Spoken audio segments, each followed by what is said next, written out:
ಸ್ನೇಹಿತರೆ ನಮಸ್ತೆ. ಇದು ನ್ಯೂಸ್ 18 ಡಿಜಿಟಲ್. ನಾನು ನಿಮ್ಮ AT ವೆಂಕಟೇಶ್ ಪ್ರಭು.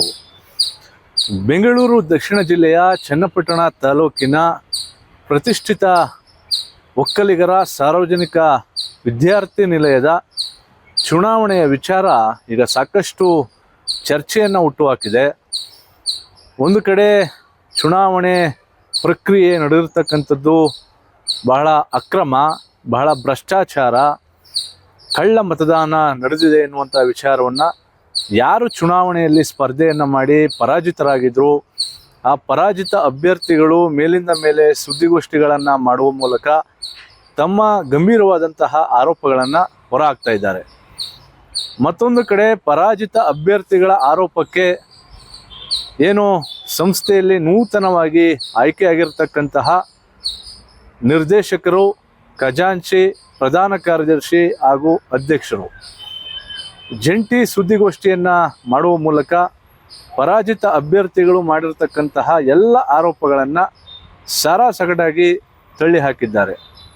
ಅಂದರೆ ತಿಟ್ಟಮಾರನಹಳ್ಳಿಯ ವೆಂಕಟಪ್ಪನವರು ಹಾಗೆ ಮಾಜಿ ಶಾಸಕರಾದ BJ ಲಿಂಗೇಗೌಡರು ಕಟ್ಟಿದ ಈ ಒಂದು ಸಂಸ್ಥೆ ಇವತ್ತು ಬೀದಿಯಲ್ಲಿ ತಮ್ಮ ಸಂಸ್ಥೆಯ ಗೌರವವನ್ನು ಯಾರು ಆ ಸಂಸ್ಥೆಯಲ್ಲಿ ಗುರುತಿಸ್ಕೊಂಡಿದ್ರು ಅಂತಹ ವ್ಯಕ್ತಿಗಳೇ ಇವತ್ತು ಏನು ಸಂಸ್ಥೆಯ ಗೌರವವನ್ನು ಬೀದಿ ಪಾಲನ್ನು ಮಾಡ್ತಾ ಇದ್ದಾರೆ.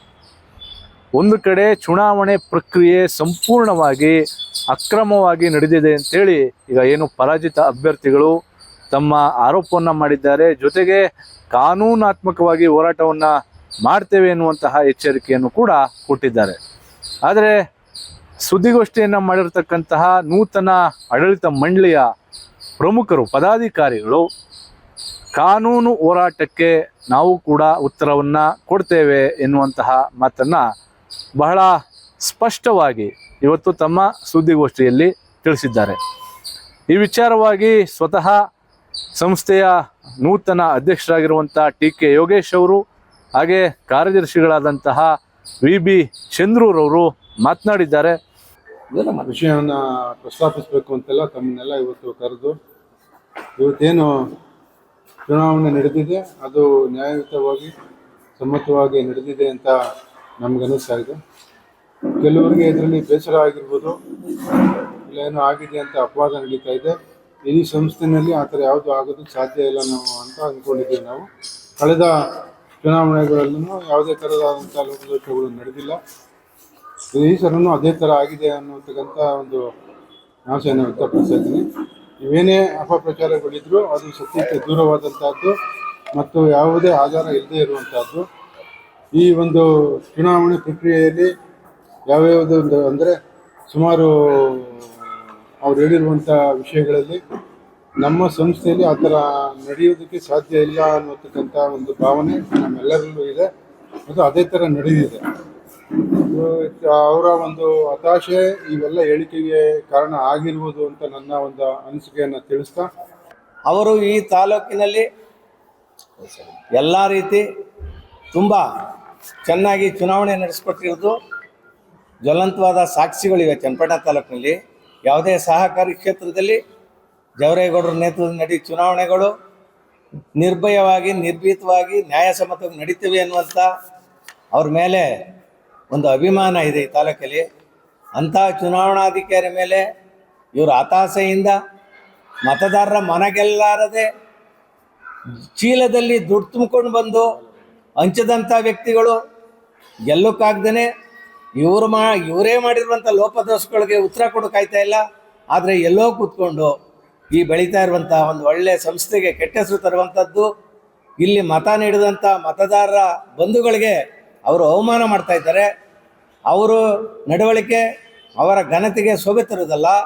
ಅದರಲ್ಲೂ ಒಬ್ಬ ಇದೇ ಸಂಸ್ಥೆಯ ಪ್ರಾಧ್ಯಾಪಕರಾಗಿ ಅವ್ರ ಬಗ್ಗೆ ಅಪಾರ ಪ್ರೀತಿ, ಗೌರವ ನಾವೆಲ್ಲ ಇಟ್ಕೊಂಡಿದ್ದು. ನಮ್ಮ ತಂಡದಲ್ಲೂ ಕೂಡ ಅವ್ರಿಗೂ ಸ್ಥಾನ ಕೊಟ್ಟಿದ್ದು. ಆದರೆ ಅವರೇ ಚುನಾವಣೆಯ ಬಗ್ಗೆ ತಕರಾರು ಎತ್ತಲಿಲ್ಲ, ಚುನಾವಣಾಧಿಕಾರಿಯ ಬಗ್ಗೆ ಒಂದು ದಿವಸ ಅಪಸ್ವರವನ್ನು ಹೇಳಲಿಲ್ಲ. ಅಂದೇ ಅವರು ಚುನಾವಣೆ ಸರಿ ಇಲ್ಲ ಅಂತ ಹೇಳಿದರೆ ಅವರ ನಿಲುವನ್ನು ನಾವು ಒಪ್ತಿದ್ದೋ. ಆದರೆ ಈ ಹತಾಶೆಯ ಕೂಟವನ್ನು ರಚಿಸ್ಕೊಂಡು ಈ ಬೆಳೀತಾ ಇರುವಂಥ ಸಂಸ್ಥೆಗೆ ಅಗೌರವ ತರೋದು, ತಾಲೂಕಿನ ಜಿಲ್ಲೆಯಾದ್ಯಂತ ಸಂಸ್ಥೆಗೆ ಕಳಂಕ ತರುವಂಥ ಇವರ ನಡೆ ನಿಜವಾಗ್ಲೂ ಖಂಡನೀಯ ಅಂತ ನಾನು ಹೇಳ್ತೀನಿ. ಅಂದರೆ ಅವರ ಮಾಹಿತಿಯ ಪ್ರಕಾರ ಯಾರು ಇವತ್ತು ಚುನಾವಣೆ ಅಕ್ರಮವಾಗಿ ನಡೆದಿದೆ, ಕಳ್ಳ ಮತದಾನ ನಡೆದಿದೆ, ಜೊತೆಗೆ ಸತ್ತವರ ಮತಗಳು ಚಲಾವಣೆ ಆಗಿದ್ದಾವೆ ಎನ್ನುವಂತಹ ಆರೋಪವನ್ನು ಮಾಡ್ತಿದ್ದಾರೆ. ಈ ಎಲ್ಲ ಅಭ್ಯರ್ಥಿಗಳು ಕೂಡ ಕಳೆದ ಸುಮಾರು ವರ್ಷಗಳಿಂದ ಈ ಒಂದು ಚುನಾವಣಾ ವ್ಯವಸ್ಥೆಯನ್ನು ಸಾರ್ವಜನಿಕ ಸಂಸ್ಥೆಯಲ್ಲಿ ಏನು ನೋಡ್ಕೊಂಡು ಬಂದಿದ್ದಾರೆ.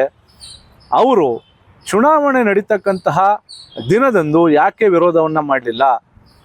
ಅವತ್ತು ಕಳ್ಳ ಮತದಾನ ನಡೀತಾ ಇದೆ ಅಂತೇಳಿ ಅವರು ಚುನಾವಣೆಯನ್ನು ಅರ್ಧಕ್ಕೆ ಮೊಟಕನ್ನು ಮಾಡ್ಬೋದಾಗಿತ್ತು, ಅಥವಾ ಚುನಾವಣಾ ಅಧಿಕಾರಿಗೆ ತಮ್ಮ ದೂರನ್ನು ಕೊಡಬಹುದಾಗಿತ್ತು. ಸಾರ್ವಜನಿಕವಾಗಿ ಈ ಥರ ನಡೀತಾ ಇದೆ ಅಂತೇಳಿ ಪ್ರಚಾರವನ್ನು, ಚುನಾವಣೆ ಏನು ಮತದಾನ ಪ್ರಕ್ರಿಯೆ ನಡೀತಾ ಇತ್ತು ಅವತ್ತು ಅವರು ಸಾರ್ವಜನಿಕರಿಗೆ ತಮ್ಮ ಏನು ಅಭಿಪ್ರಾಯವನ್ನು ಮುಕ್ತವಾಗಿ ವ್ಯಕ್ತಪಡಿಸ್ಬೋದಾಗಿತ್ತು. ಆದರೆ ಎಲ್ಲೋ ಒಂದು ಕಡೆ ಚುನಾವಣೆಯಲ್ಲಿ ಸೋತ ನಂತರ ಹತಾಶೆಯಿಂದಾಗಿ ತಮ್ಮ ಗೌರವವನ್ನು ಉಳಿಸ್ಕೊಳ್ಳಿಕ್ಕೆ ಸಂಸ್ಥೆಯ ಮೇಲೆ ಈ ರೀತಿಯಾದಂತಹ ಗಂಭೀರವಾದಂತಹ ಇಲ್ಲ ಸಲ್ಲದ ಆರೋಪಗಳನ್ನು ಮಾಡ್ತಾ ಇದ್ದಾರೆ ಎನ್ನುವಂತಹ ಸ್ಪಷ್ಟನೆಯನ್ನು ಇವತ್ತು ಸಂಸ್ಥೆಯ ನೂತನ ಆಡಳಿತ ಮಂಡಳಿಯ ಪ್ರಮುಖರು, ಪದಾಧಿಕಾರಿಗಳು ಸುದ್ದಿಗೋಷ್ಠಿಯನ್ನು ಮಾಡುವ ಮೂಲಕ ಏನು ಪರಾಜಿತ ಅಭ್ಯರ್ಥಿಗಳ ಸುದ್ದಿಗೋಷ್ಠಿಯ ವಿಚಾರಕ್ಕೆ ಟಾಂಗನ್ನು ಕೊಟ್ಟಿದ್ದಾರೆ. ಇಲ್ಲಿ ಗಮನ ಹರಿಸ್ಬೇಕಾದಂಥದ್ದು ಕೂಡ ಅದೇ. ಯಾಕಂದರೆ ಯಾರು ಇವತ್ತು ಎಲ್ಲ ಚುನಾವಣೆಯಲ್ಲಿ ಸೋತಿದ್ದಾರೆ ಅವರಿಗೆ ಇದೆಲ್ಲ ಮಾಹಿತಿ ಇತ್ತಲ್ವಾ ಎನ್ನುವಂಥದ್ದು ಕೂಡ ಇಲ್ಲಿ ಗಮನಾರ್ಹ. ಯಾಕಂದರೆ ಚುನಾವಣಾ ಪ್ರಕ್ರಿಯೆ ನಡಿಬೇಕಾದ್ರೆ ಚುನಾವಣೆಯ ಆಗು ಹೋಗುಗಳು, ಹಿನ್ನೆಲೆ ಮುನ್ನೆಲೆ ಎಲ್ಲವೂ ಕೂಡ ಅವರ ಗಮನದಲ್ಲಿ ಇರ್ತದೆ.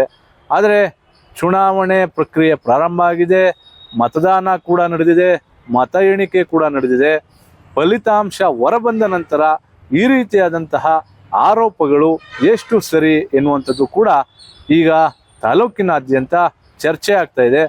ಹಾಗಾಗಿ ಭವಿಷ್ಯದ ದಿನಗಳಲ್ಲಿ ಕಾನೂನಾತ್ಮಕವಾಗಿ ಹೋರಾಟ ಮಾಡ್ತಕ್ಕಂಥವ್ರು ಯಾವ ಹಂತವನ್ನು ತಲುಪ್ತಾರೆ, ಜೊತೆಗೆ ಅವರ ಹೋರಾಟಕ್ಕೆ ಪ್ರತಿಸ್ಪರ್ಧಿಯಾಗಿ ಯಾರು ಈಗ ನೂತನವಾಗಿ ಆಯ್ಕೆಯಾಗಿರ್ತಕ್ಕಂತಹ ಆಡಳಿತ ಮಂಡಳಿಯ ಪ್ರಮುಖರು ಅವರ ಪ್ರತ್ಯುತ್ತರ ಹೇಗೆ ಇರುತ್ತದೆ ಎಂಬುದನ್ನು ಕಾಲವೇ ಉತ್ತರವನ್ನು ಕೊಡಬೇಕಾಗಿದೆ.